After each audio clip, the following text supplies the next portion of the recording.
Hey guys, this is Edwin from the Recording Connection. We're going to go over fixing your transients on a mix. Now, what do I mean by this?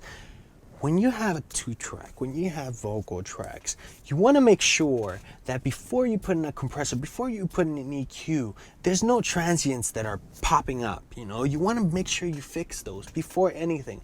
That way, it doesn't throw your compressor out of loop, right? It doesn't throw your your limiter, for example, out of sync as well, right?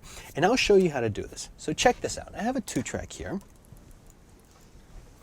Now, by what I see here, it's looking very constant, right? You see the little peaks here, the little mountains, but then I see like little things like this one might be sticking out, this one, but then when the track gets louder, you could kind of see the little transients that are uneven, right? So we'll fix those, especially in this area right here, in these crossfades, things like that. All right, so let's listen to this.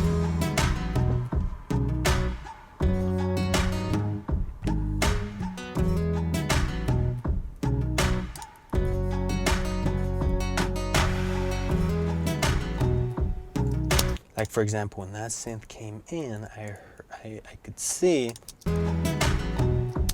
right? So what you do is you kind of highlight it, bring it down a bit. Now this is a 2-track, so you got to be careful with that, right? Kind of do this. That way we're not. This will make the world of a difference. Beautiful. Since we can control the volume a lot on a 2-track, we're gonna kind of have to go in and really manually fix these guys, right? That's too much. You don't want too much of that, but like this little guy here, bring it down. And the shortcut that I'm using, guys, to go from transient to transient is actually tab, right? Check that out.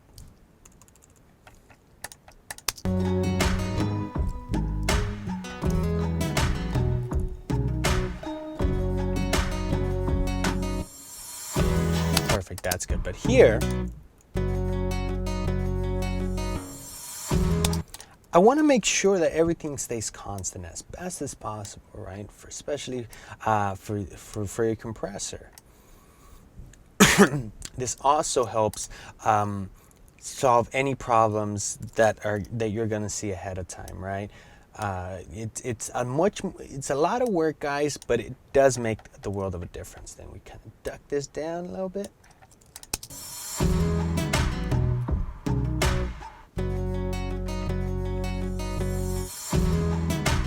Perfect. Now let's push it to the limits. Let's see what would happen if we really bring it up. Obviously, we don't want that, right?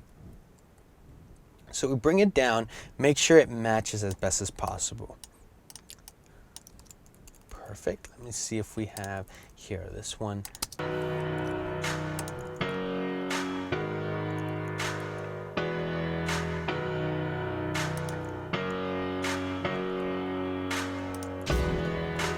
Perfect. You guys heard that? Right? So as best as possible, we want to come in and see how we could actually fix that. Obviously, we can't eliminate it. Come in and see what we could do here. That's too much, obviously. Now what I would do is bring this guy here. Can it hone in the problem here? Almost there.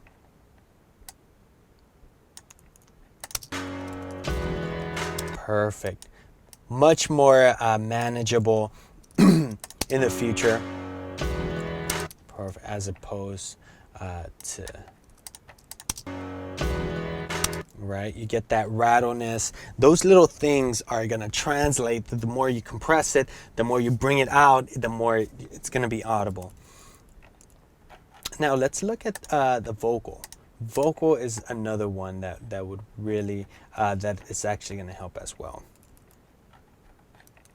I drank the Kool-Aid. Right away, you guys could see that, right? The compressor sometimes, and the good thing about this is that a lot of times, your compressors, where the mic is running through, is not going to catch those quick transients.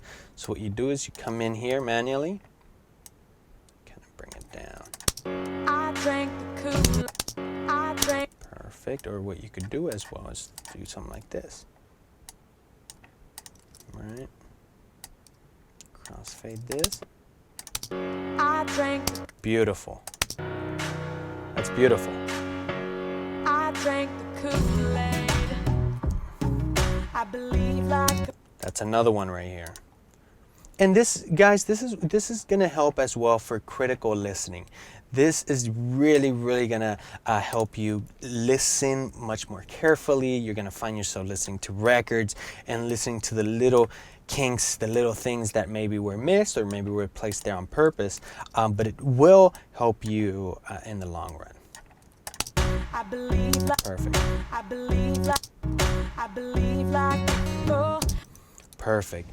Guys, be as specific as possible, be as detailed as possible, guys. I know it's hard, I know it takes time, but keep in mind that this is your art. So that is how to fix transients, how to go over transients in your mix.